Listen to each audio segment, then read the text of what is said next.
Dave is sick this week, so I've cloned myself so I have someone to talk to about this juicy theory. Now that the Night King and the White Walkers are dealt with, everyone's going to be turning their attention to King's Landing, where Cersei has been plotting and scheming. But what is going to happen to her? Actually, I've got a date, so I'm just gonna go. A date? I cloned you 10 minutes ago. Not even I can get a date that fast. There's been a lot of theories and speculation about what could happen to Cersei, but for this, I want to try and focus in on one specific thing, and that is the prophecy that Maggie the Frog gave to young Cersei back in season 5. Because some of the questions she asked and the answers that Maggie gave her could kind of inform what happens to her in the future. So the 3 questions are, the first one, will I wed the prince? And Maggie's response is, no, you'll wed the king, which Robert Baratheon. Second question was, will I be queen? And Maggie's response to this was, you'll be queen for a time. Then comes another, younger, more beautiful, to cast you down and take all you hold dear. The third question that young Cersei asks Maggie is, will the king and I have children?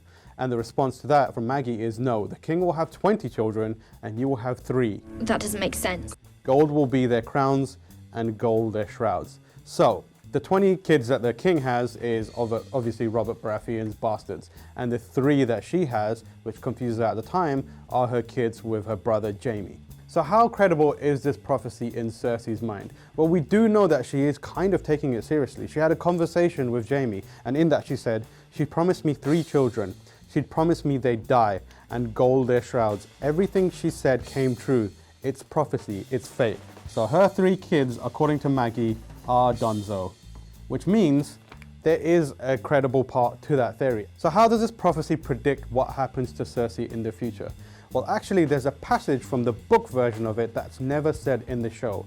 And that is, and when your tears have drowned you, the Valonqar shall wrap his hands around your pale white throat and choke the life from you. Valonqar means little brother in High Valyrian, which should give you some indication on what could happen to Cersei in the future. You don't believe that? Of course I do. The prophecy as a whole has a lot of ramifications for season 8. So firstly, the reference to the younger, more beautiful queen could actually be Daenerys. The second part, the verse not used in the TV series, could be a reference to Tyrion or even Jaime Lannister, who are brothers of hers and thus could be the ones that kill her. If it's Tyrion that ends up offing Cersei, that could mean that the younger, more beautiful queen that usurps Cersei is Sansa, since I think they're technically still married. At the very least, we have an indication that they're both thinking about their ongoing relationship and their previous marriage in episode 3. So perhaps that could spark back up and Tyrion would put her on the throne. Then there's Jaime, the Kingslayer. He's killed a Mad King before, and Cersei is definitely becoming a bit Mad Kingish.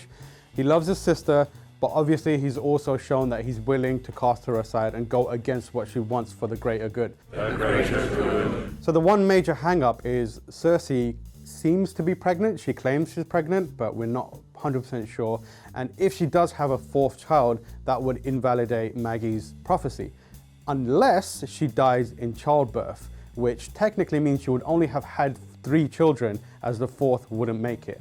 And also satisfies the Valonqar prophecy, because that child's father would be Jaime, so thus she would die at the hands of her Valonqar. So the wildcard theory is Arya killing Cersei. Now, we know that Cersei is on Arya's kill list, and she's already proven herself to be pretty good at ganking foes, having taken out the Night King in episode 3. But there's also that tantalizing little prophecy from Melisandre, which came back up. I see darkness in you, and in that darkness, eyes staring back at me. Brown eyes, blue eyes, green eyes.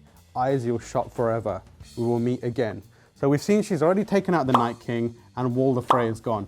And it could mean that the final person on this list is Cersei. The green eyes that Melisandre speaks of could be Cersei's. So there's an outside shot that the final killing blow that takes out Cersei is Arya, who's quickly becoming the MVP of Game of Thrones. I know which end to use.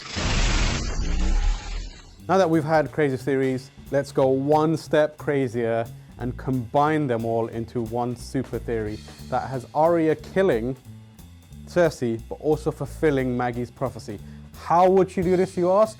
Well, we know that she's got the ability to take the face of other people, and perhaps she would be able to take the face of the Valonqar, Jaime, and then kill Cersei, which would not only fulfill Melisandre's prophecy for Arya, but also fulfill Maggie's prophecy for Cersei. It's a mad theory, and Arya would have to kill Jaime to make that happen. You can't borrow faces. But that would be a crazy ending, and I'm well up for seeing that. Tell them the North remembers. And with that, we theorized what might potentially happen to Cersei across the final 2 episodes of Game of Thrones. Let us know your thoughts in the comments section below, or you can come find me on Twitter at TamoorH, and I'll see you next time.